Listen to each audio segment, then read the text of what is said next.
Good morning. Hi, it's Leanne from Uplift Health and Fitness. How are you going?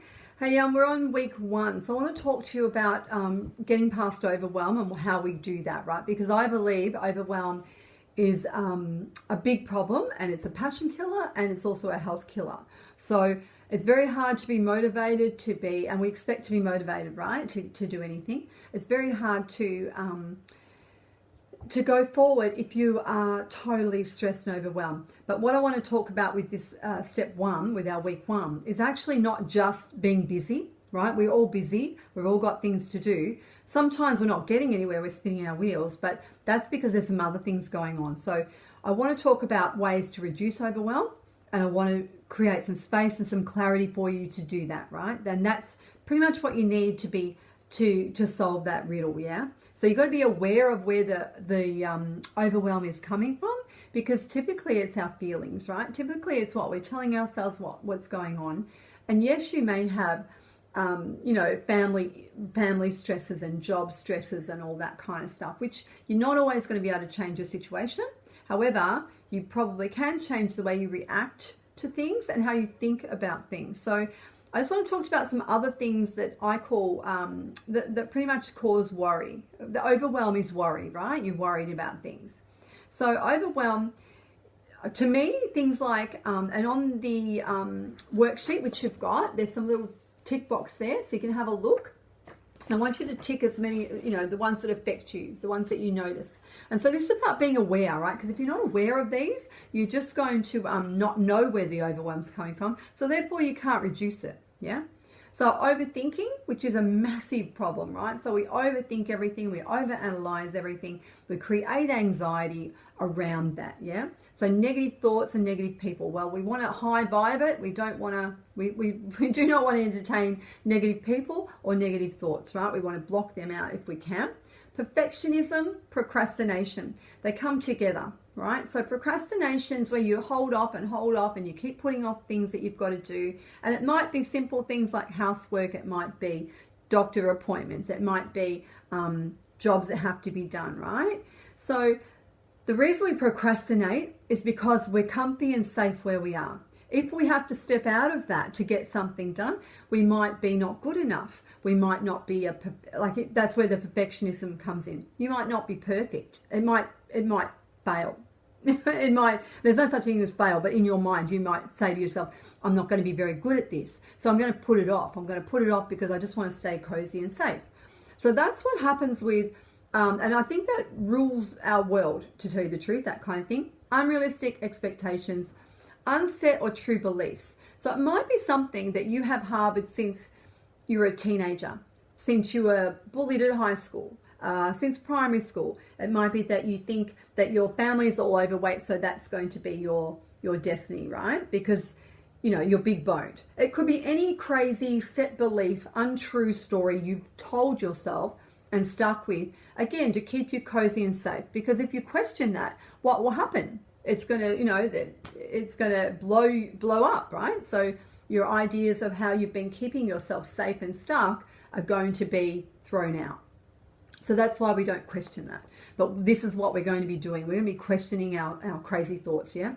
Unhelpful habits. So if you know you're doing things that are unhelpful, they're not helping you at all, we need to look at that. That's overwhelmed, because you're just doing crap that's making you feel bad, that's not making you organized, it might be not making you happy, it might not be making you healthy. They're just unhelpful habits, so we have to call them out as well, right? So that's overwhelmed, because you're adding it to the rubbish that you've already got piled on top of you, right?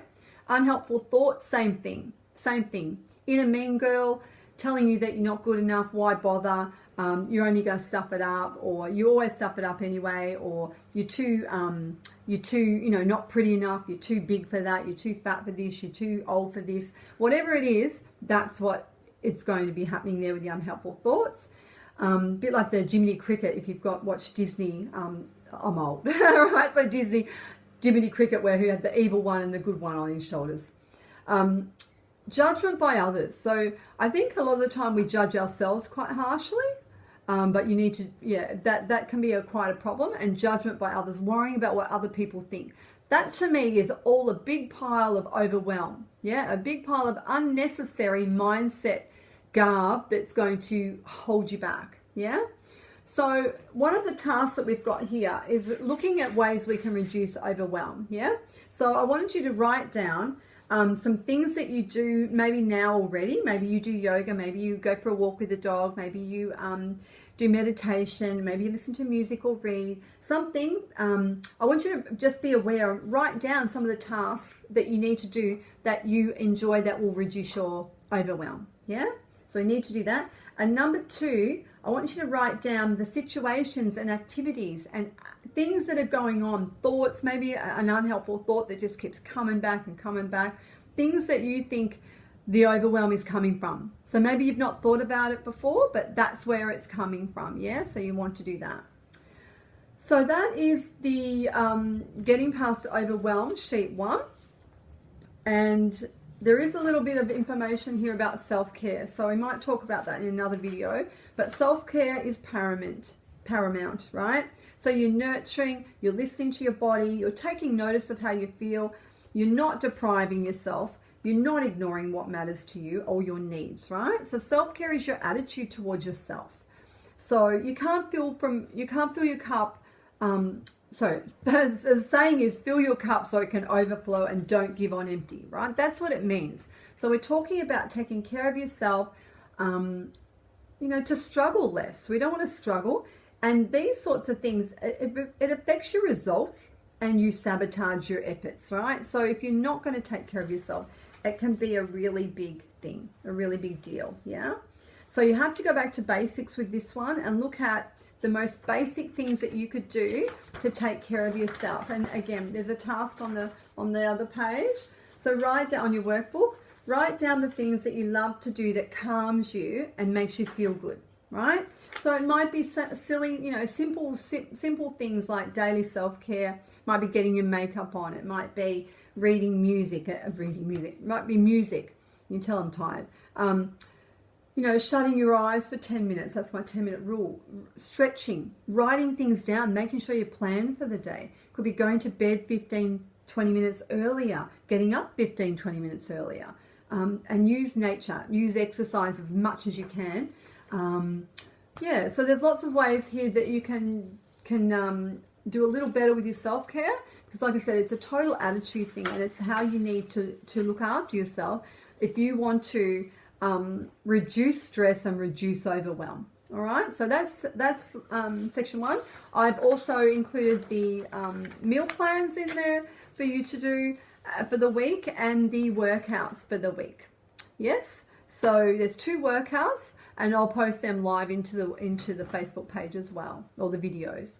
Okay, thank you guys. Talk soon. Bye. Any questions? Message me. Okay, bye.